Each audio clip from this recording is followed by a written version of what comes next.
Fala aí, galerinha!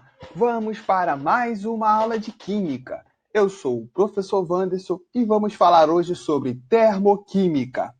Mas, antes de a gente começar a falar de termoquímica, vamos definir o que é energia, tá? Vocês já devem ter estudado na física o que é energia, mas vamos lembrar aqui. Energia é nada mais nada menos que a capacidade que um sistema apresenta para realizar trabalho. Vocês também já devem ter estudado trabalho. Trabalho, né, é quando, né, você tem um deslocamento, né, contra uma força. Dessa forma, né, você diz que tem um trabalho. Vamos falar de energia especificamente. Existem diferentes formas de energia, que são divididas em duas categorias. São elas: energia potencial e energia cinética. A energia potencial é a energia que o corpo possui como resultado da sua posição. A gente pode dizer também que a energia potencial é aquela que está armazenada dentro do corpo. Agora, se essa energia ela passa para um movimento, eu vou chamar ela de energia cinética. Então, quando um corpo está em movimento, eu tenho a chamada energia cinética. E aí, essas energias, elas podem ser de diferentes tipos. Vamos ver cada tipo aqui. A energia potencial, ela pode ser energia potencial gravitacional, que tem a ver com a influência da ação da gravidade, ou seja, um corpo que está preso a uma altura, ele tem uma energia potencial. Energia potencial elástica, quando um corpo ele é comprimido ou esticado, como a gente pode ver aqui na imagem do arco e flecha. Energia potencial química, aquela energia que está armazenada nas moléculas, ou seja, né, energia dentro das substâncias, inclusive os nossos alimentos, a energia que a gente consome. E a energia potencial nuclear, que está armazenada no núcleo atômico. Energia essa utilizada nas usinas nucleares para a geração de energia elétrica, ou então aquela famosa energia da explosão da bomba atômica. Agora, a energia cinética, ela pode ser do movimento, como a gente pode ver aqui, né, nesse desenho da nossa montanha russa. Então, você tem um movimento aqui, energia, tá? A energia cinética térmica, quando a gente está aquecendo, né, a transferência de calor de um recipiente para o outro, de um sistema para o outro.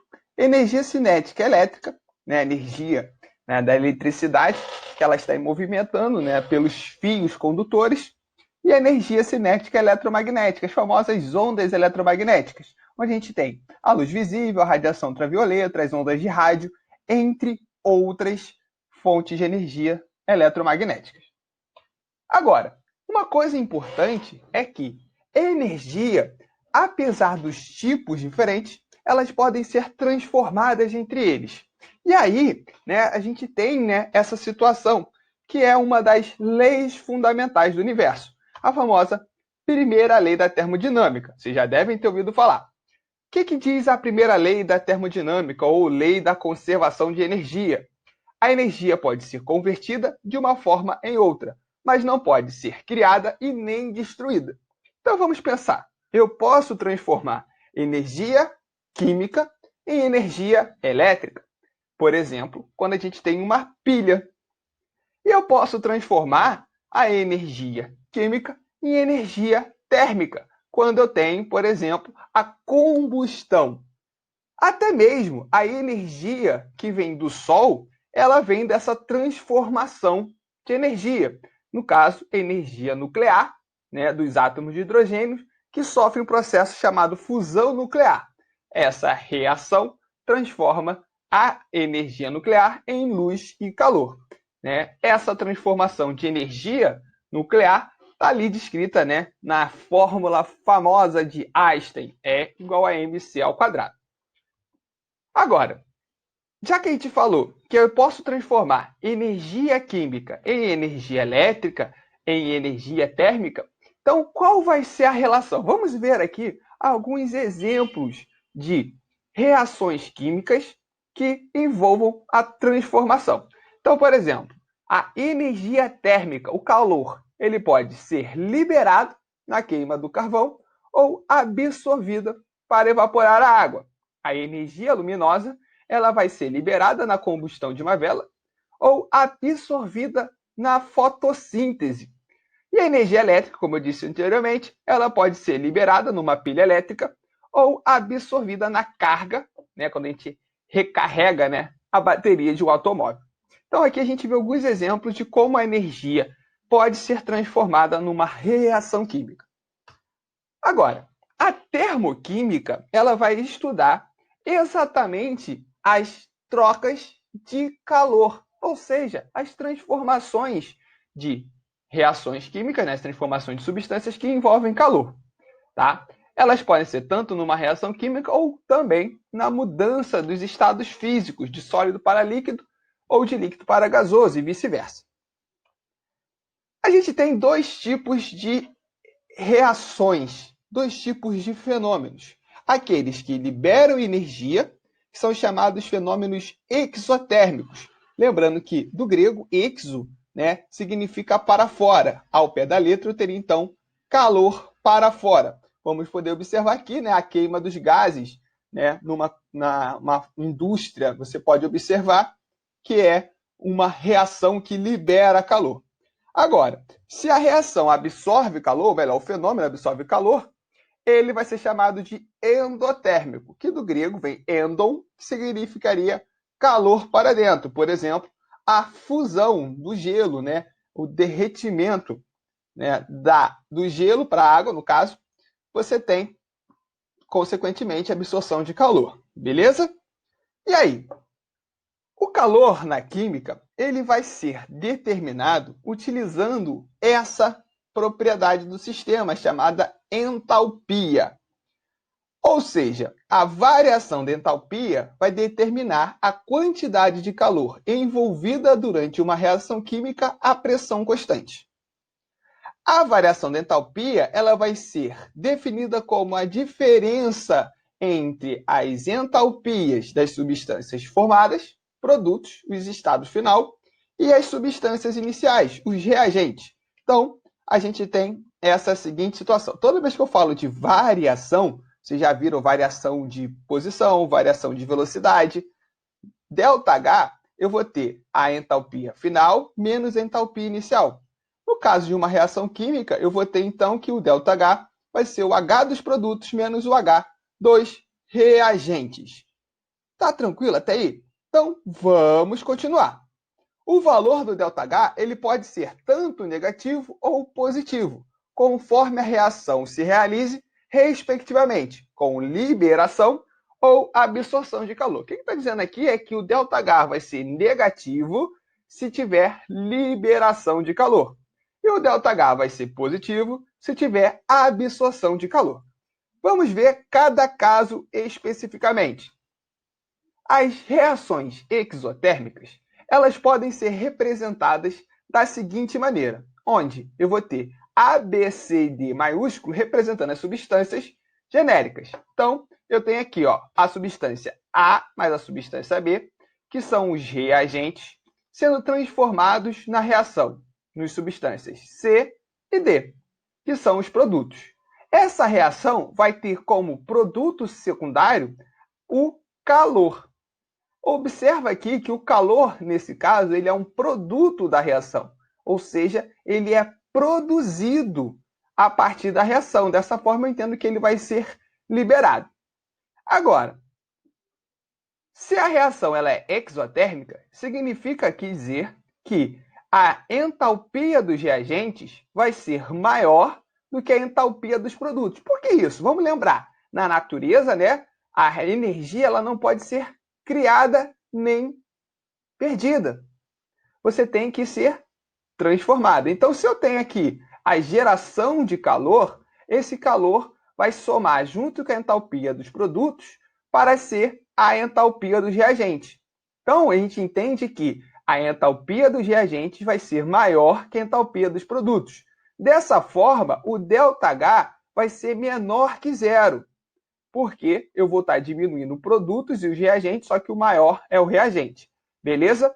Uma outra forma de representar a reação é você expressar o ΔH aqui, do lado. Então, você tem a mesma reação A mais B formando C e D, só que ao invés de eu escrever o calor junto com o produto, eu vou representar o ΔH.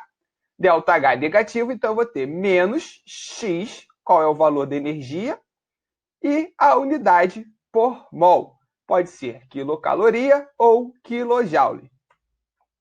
Aqui a gente tem uma representação gráfica, né, de como é a energia nessa reação. Então vamos pensar o seguinte: o desenvolvimento da reação, tá aqui no eixo X, é reagente formando produtos, A mais B, C e D. Quando eu tenho, né, a entalpia dos reagentes, olha aqui, ó, maior que a entalpia dos produtos, significa que para passar de um lado para o outro, eu tenho que descer essa entalpia, eu tenho que diminuir essa entalpia. Então, esse valor que eu vou ter aqui no gráfico de diferença vai ser o meu ΔH. Então, percebe aqui, ó, que a entalpia ela vai diminuir. Por isso que eu digo que ela é negativa. Agora, no caso de uma reação endotérmica, usando o mesmo padrão, eu vou ter a seguinte situação.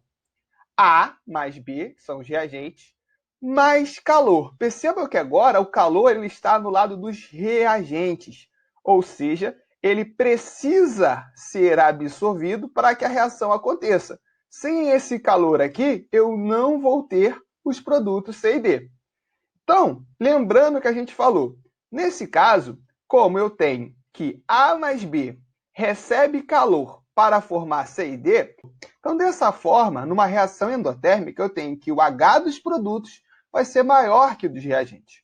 Portanto, o ΔH, que vai ser produto menos reagente, vai ser maior que zero. De forma que eu posso representar essa reação da seguinte forma.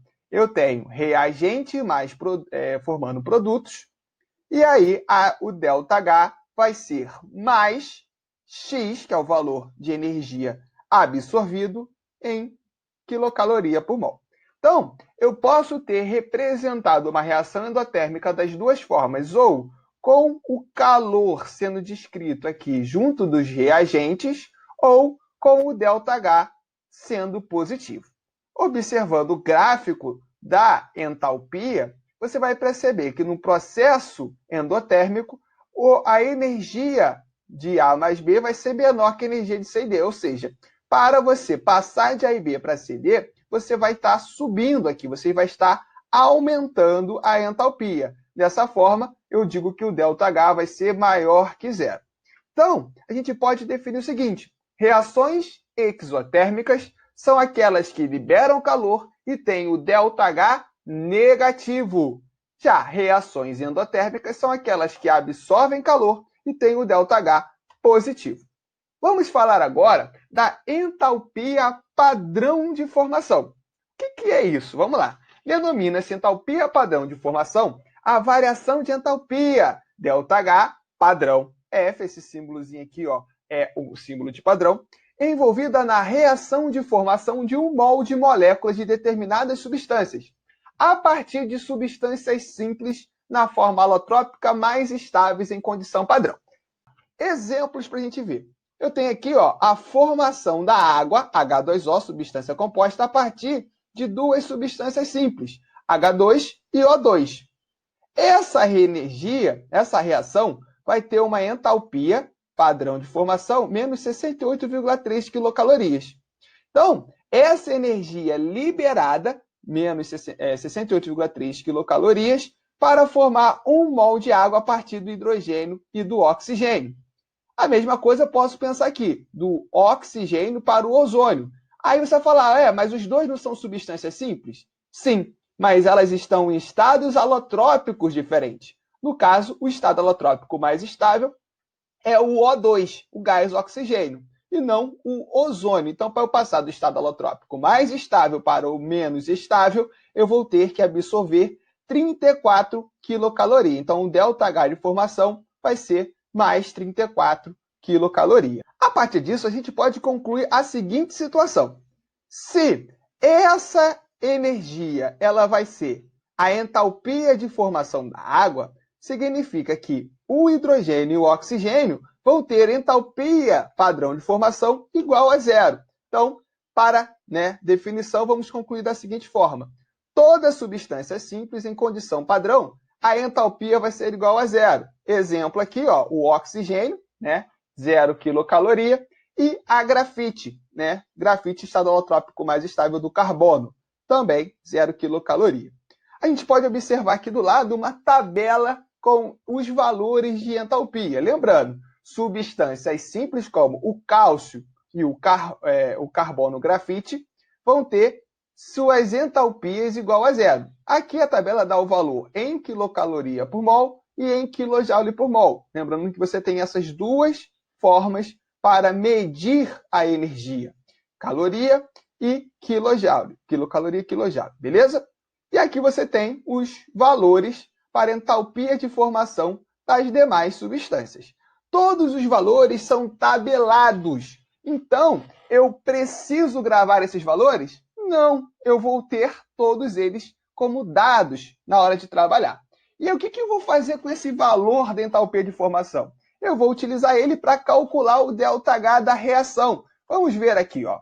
Para a gente calcular o ΔH, vamos utilizar os valores de entalpia. Vamos lembrar aqui, ó. A gente viu que o ΔH é H do produto menos H dos reagentes. Se eu sei o H de cada produto e de cada reagente, eu posso calcular eles. Então, vamos considerar um exemplo hipotético onde eu tenha esta reação aqui, onde A, B, C e D maiúsculos são as substâncias que participam da reação. E A, B, C e D minúsculos são os coeficientes estequiométricos, que balanceiam a equação. A gente já falou de balanceamento aqui. Então, como que eu vou calcular a variação da entalpia? Vamos ver. Se a variação da entalpia é ΔH do produto menos o ΔH dos reagentes. Então, eu vou ter a seguinte expressão. Produto é tudo que vem depois da seta. Vamos lembrar sempre disso. É o que é produzido. Então, eu vou ter C vezes o ΔH da substância. Lembrando que o C são quantos mols eu vou ter daquela substância na reação. Então, como o ΔH de formação é por mol de substância, então, se eu tiver 2 mols, eu vou multiplicar por 2. Se eu tiver 3 mols, eu vou multiplicar por 3. E eu vou somar pelo produto do D, o número que está aqui na frente, pela ΔH de formação. Diminuindo, já que é menos reagente, os valores de A vezes Azão mais B vezes Bzão. Beleza, gente? Vamos ver como isso funciona da forma aqui mais prática, nos exemplos. Então, eu tenho aqui uma reação que é a seguinte. 1 mol de óxido férrico, Fe2O3, mais 3 mols de monóxido de carbono, CO, vão produzir 2 mols de ferro mais 3 mols de CO2. Sabendo os valores que estão dados aqui para entalpia de formação padrão de cada uma das substâncias, você pode calcular a variação de entalpia da reação. Vamos lembrar aqui, ó, o ΔH do óxido férrico é menos 196,5 quilocaloria por mol. O ΔH de formação do CO, menos 26,4 quilocaloria por mol. O ΔH do ferro, olha aqui, ó, ferro, substância simples, só tem um elemento, 0 quilocaloria por mol. E o ΔH de formação do CO2, menos 94,1 quilocaloria por mol. Como que eu vou calcular isso? Vamos lá. Lembrando, ΔH vai ser ΔH dos produtos menos ΔH dos reagentes. Então, o que eu tenho aqui? Ó? Eu tenho 2 ferros mais 3 CO2. Então, eu vou pegar produto menos os reagentes, que são Fe2O3 mais 3CO.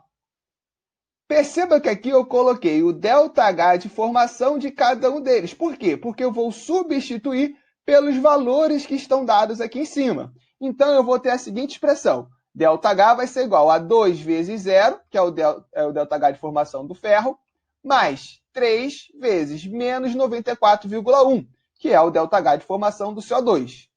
Menos, aqui ó, entre colchetes, 1, que é a quantidade de ferro, de óxido férrico que eu tenho, vezes a ΔH dele, que é menos 196,5, mais 3CO, 3 vezes o ΔH dele. Resolvendo essa conta, eu vou calcular aqui 2 vezes 0, 0, mais 3 vezes menos 94,1, que vai dar menos 283, mais com menos fica menos 196,5, mais 3 vezes menos 26,4, que vai dar menos 275,7. Menos com menos vira mais. Então, eu vou ter que o ΔH vai ser menos 6,6 quilocalorias. Beleza? Então, aqui, ó, o ΔH dessa reação vai ser menos 6,6 quilocalorias. Então, o valor do ΔH da reação de redução de hematita é igual a menos 6,6 quilocaloria. Deu para entender, gente? Não é nada do outro mundo. Você vai pegar os valores dos produtos e diminuir os valores dos reagentes. Agora vamos ver mais um exemplo para a gente ficar sabendo tudo.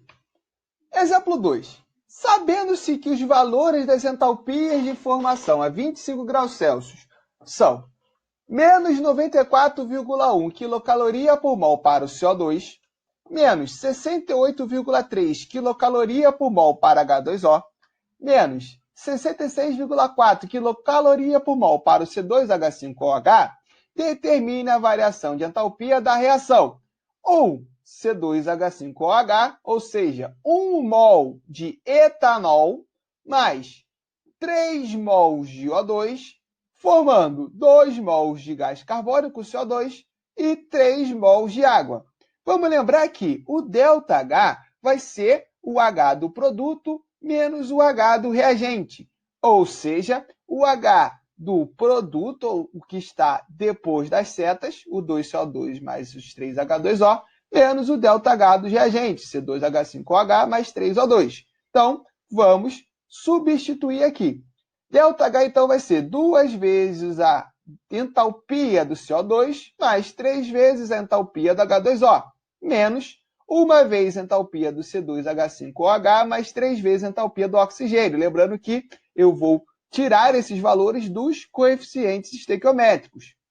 Sabendo os valores de cada um, é só substituir o ΔH pela substância. Então, eu vou ter a seguinte situação. ΔH vai ser 2 vezes menos 94,1, que é a entalpia de formação do CO2, mais 3 vezes menos 68,3, que é a entalpia de formação da água, menos 1 vez menos 64,4, que é a entalpia de formação do etanol. Vamos lembrar o seguinte, ele não me forneceu a entalpia do oxigênio, mas o oxigênio é uma substância simples. Logo, a entalpia de formação do oxigênio vai ser igual a zero, então 3 vezes zero. Então, resolvendo essa conta aqui, eu vou chegar ao seguinte resultado. Menos 393,1, ou seja, 2 vezes menos 94,1 mais 3 vezes menos 68,3 vai dar menos 393,1, menos, aqui vai dar zero, então vai ficar só menos 66,4. Fazendo essa conta, menos com menos vira mais, eu vou subtrair repetindo o sinal do maior, eu chego ao valor de ΔH de menos 326,7 quilocaloria por mol. Ou seja, quando eu consumo, eu faço a combustão de 1 mol de etanol, eu vou produzir menos 326,7 quilocalorias. Então, o valor do ΔH da reação de combustão do etanol é igual a menos 326,7 quilocalorias por mol. Gente, percebam como é simples calcular o ΔH. E espero que vocês tenham gostado da aula e até a próxima. Valeu!